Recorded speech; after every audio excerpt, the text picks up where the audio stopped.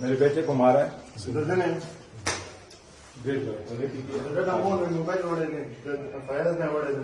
इसकी माँ की, मेरी मिसेस की मोबाइल भी ले गए, इसके मोबाइल भी ले गए, डॉक्यूमेंट भी सारे ले गए, सारा कुछ तोड़ा है।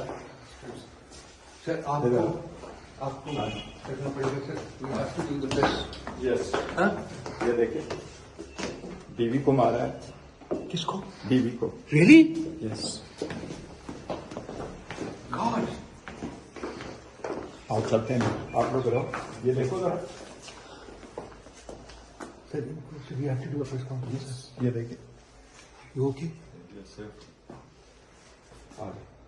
आप लोग जाए, जरा मिसेस को जी बस।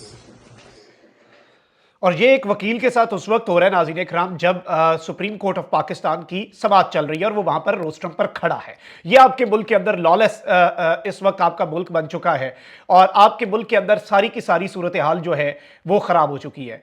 अच्छा, अब इस सब के अंदर मैं आपको ये बताऊं कि कुछ चीजें हैं जो आपके सामने रखना इस वक्त बहुत ज्यादा जरूरी हैं और मैं आपको ये बता दूं कि इस सारी की सारी सिचुएशन में, इस पूरे के पूरे सिनेरियो में एक डेवलपमेंट है जो आपके सामने रखनी है और वो डेवलपमेंट ये है कि आईजी जो है उनका बयान भी आ चुका है। आप जरा इनका बयान जो है वो भी सुन लें।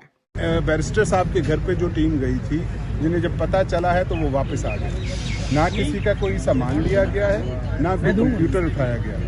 लेकिन इसके बावजूद चूँकि बैरिस्टर साहब जैसे कहेंगे, जो अगर उनकी कोई शिकायत होगी हम उसकी पूरी तरीके से तफ्तीश भी करेंगे और पूरी कोशिश करेंगे। अगर पुलिस के किसी अफसर की तरफ से कोई ज्यादती हुई है तो हम उसका पूरा हिसाब भी लेंगे और कार्रवाई भी करेंगे। ये बताते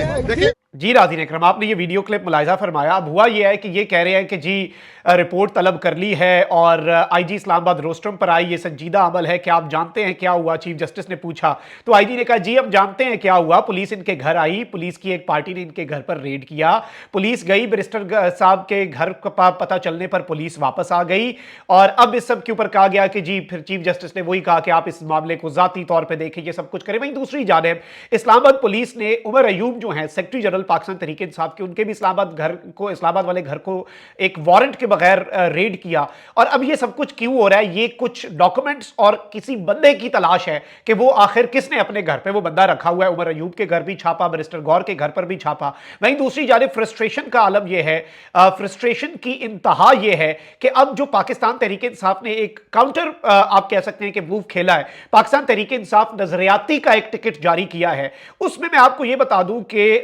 जो लोग वो टिकट जमा करवाने जा रहे हैं उनके साथ क्या हो रहा है आपको मैं बताता हूं। राजा बशारत का NA-55 का टिकट जो है वो छीन लिया गया और जिसने ये टिकट छीना है वो भी कैमरे में देखा जा सकता है। आप पहले जरा ये वीडियो देखें कि क्या हो रहा है। हेलो, रोक इसको, रोके इसको।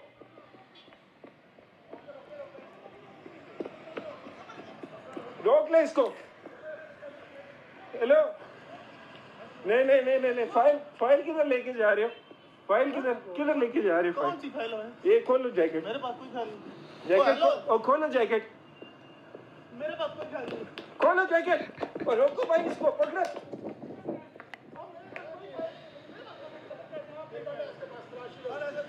खोलो और मेरे पास कोई खोलो भाई। वीडियो भाई, मेरे पास कोई फाइल नहीं है भाई। फाइल दो। वीडियो बना रहे हो?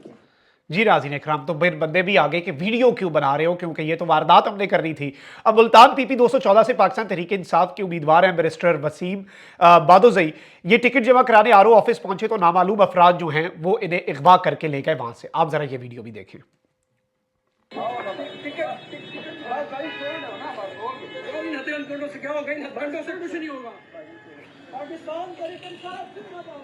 वसीम खान जिंदाबाद, वसीम खान जिंदाबाद।